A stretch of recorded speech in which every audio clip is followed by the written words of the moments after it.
Hi, okay, so now we're ready to make the rose latte. And so I have the ground up rose that we made, and I'm not a videographer, so this is what it really looks like here. All the booze in the background, yes. First things first, we want to, in here I have some coconut milk, some full fat coconut milk. I like just canned coconut milk, and for this application, just make sure it's organic and that there's not any gar gum in it. It's a sort of stabilizer that is makes the milk more creamy, and if you froth it, it will be perfectly fine the way it is. So this is literally just coconut milk, coconut water, and coconut fat. That's it. So I have an espresso machine here, and I'm just going to turn on the function to froth the milk. And in the meantime, while I'm waiting for this to warm up, I'm going to boil my water, reboil my water, and in like a cup like this, I'm just going to add about a teaspoon or so of our ground rose powder, and then some cardamom. I like a pinch of cardamom, so just put it. I think rose and cardamom go really nicely together. So just put like a pinch or so of that in.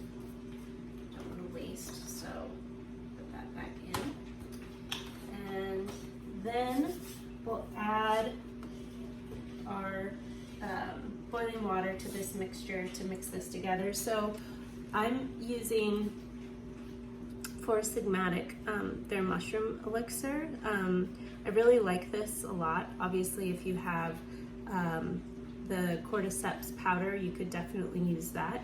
In this, it has rose hips as well and some field mint, which is really nice combination. So it's kind of like a one-stop packet shop with this. And I always have these around, so this is a really simple, quick way to use this. So we'll put the mushroom mixture in here with the ground up roses, and then we'll add about a fourth a cup or so of water. That's why this mixing is nice, and just get this mixed all together here like this.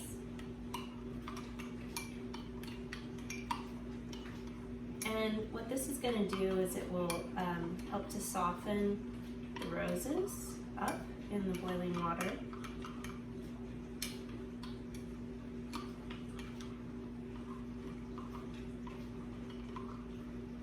Alright, so we'll leave that there to sit. And so this is all ready to go. So we'll just go ahead and froth our coconut milk. So we'll turn this on.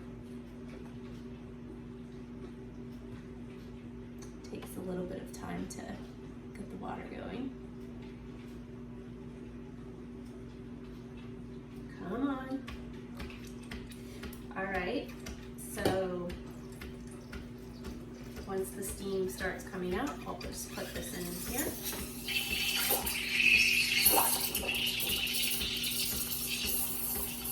We want that just to get warm and nice and frothy.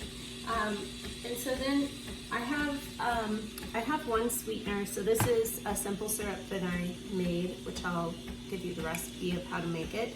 So this is a rose, lemon, thyme simple syrup.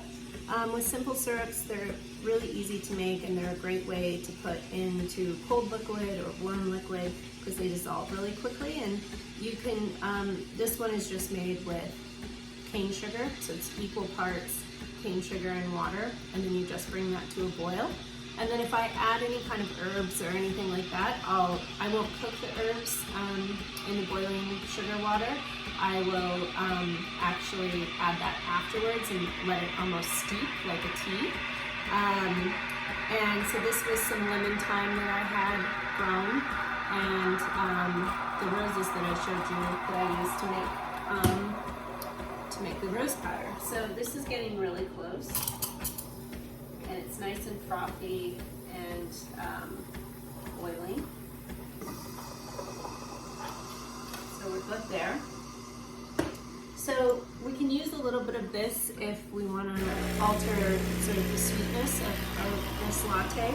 And the fact that it has rose and lemon and a little bit of thyme, which kind of is a bit bitter, I think goes really nicely. Basil or mint would also be really good if you wanted to do like a basil or mint and rose. Simple syrup for this would be delicious. This is great in, I mean, anything, cocktails, any sort of iced teas, like whether they're green teas or white teas. This time of year, when it starts to get warm, I do a lot of sun teas, so I'll just put loose tea leaves in a jar like this, and set it outside in the sun and let it hang out for a few days in the sun. The heat from the sun essentially makes the tea. It provides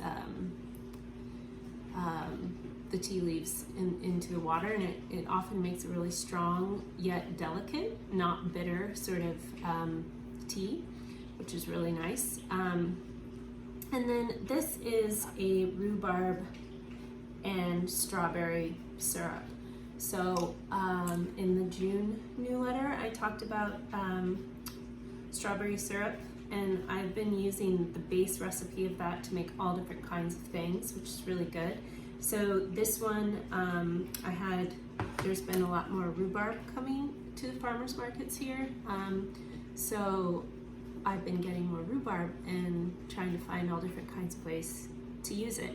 And so this is about a cup, I would say, of raw strawberries and a big bundle, so probably maybe 8 stalks of rhubarb, half of a lime, and about 1/4 of its zest, and then about 1/2 cup of agave nectar. You could also use maple syrup, depending on what you have, and a little bit of salt, like a pinch or 2 of salt, and then just blend that in the blender, and then separate it. So I'll show you. So if you don't separate for this syrup, this is, there's a glare, but this is sort of the fibrous parts of the rhubarb. So you want to get rid of that for this syrup.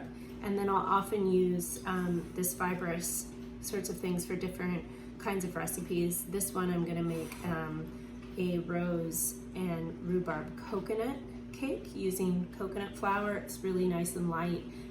It's a great like afternoon cake in the summertime when it's hotter to have with some tea in the afternoon if you want. And so this is sort of the main part of our base. So we're going to take this and we're going to add about, I don't know, like maybe 1/2 cup or so of this to our mixture. And then let's taste it and see sort of how it's tasting and whether or not we want to add any sweetener to it.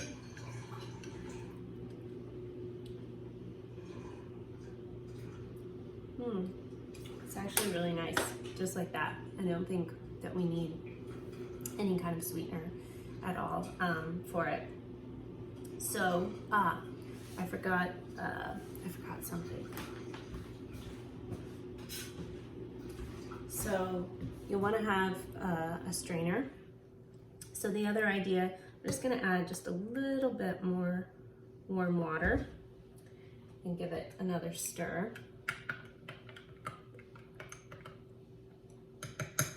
So the idea is that you're letting the rose, the ground rose, steep in this mixture.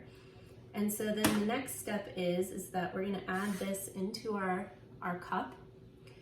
So I'm just gonna take this strainer and hold this over and just strain the mixture into our cup. And if you have, you know, a clean spoon, just help it out a little bit. Like this. So then you'll get these bits here. And actually, I'm gonna put these leftover bits that I have. Let me move this over so that you can maybe see a little bit better. So I'm just gonna add these into this leftover mixture I have to use for the cake so we don't waste anything. And just continue the work here of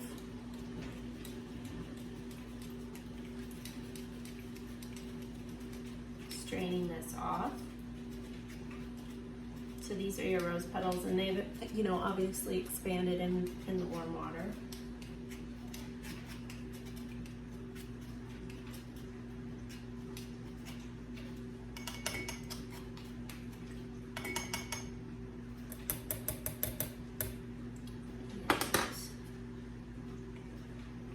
Keep going here.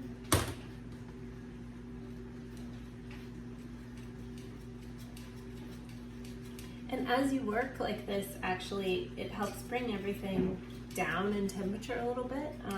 Some people like things really hot, but I think because we're sort of working with something like rose that's really aromatic, it's nice to have it not be too overly hot. So if you want to keep some of the heat in, you could also, when we were sort of steeping the leaves, the rose leaves, you could also cover this with like a plate, and that would, you know, kind of keep the heat in a little bit better. So just gonna do the rest of it here.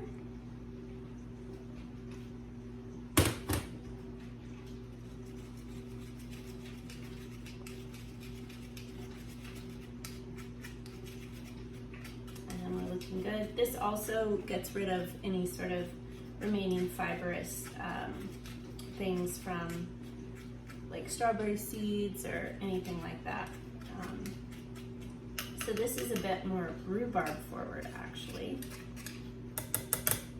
And then we're done with that.